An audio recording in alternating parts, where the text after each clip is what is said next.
İmam Hüseyn əleyhissalama ağlamaq bidətdir, yoxsa sevgi və imanın təsdiqidir? Əgər insan birini sevirsə və sevdiyi şəxsin başına xoşagəlməz bir hadisə gəlsə, ona bir itki üz versə, qəlbi titrəyir və gözündən yaş axır.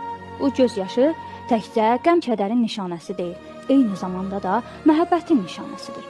İmam Hüseyn əleyhissalamın qəmində ağlamaq da o həzrətə olan məhəbbətin göstəricisidir. Şura surəsinin 23-cü ayəsində Allah Taala'nın əmri ilə Həzrət Peyğəmbər sallallahu əleyhi və səlləm buyurur: "Mən risalətimin qarşılığında sizdən bir şey istəmirəm.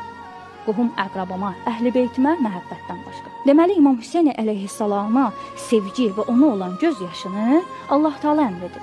Biz qeyd etdik ki, göz yaşı həm də sevgi və məhəbbətin təcəssümüdür. Ağlamağın bidət olmadığını biz Qur'an-ı Kərimdən də isbat edə bilərik. Allah Taala Yusuf surəsində Həzrət Yaqub əleyhissalamın oğlu Yusifin qəmində o qədər ağlayıb gözlərinin ağarmasını nişanə göstərir. Və burada bu ağlamaq heç də bidət sayılmır. Elə isə Əhl-i Beytin qəmində ağlamaq, İmam Hüseyn əleyhissalamı yas saxlamaq bidət deyil. Əksinə, İmam Hüseyn əleyhissalama olan sevgini və Allah Taala'ya olan bağlılığı göstərir.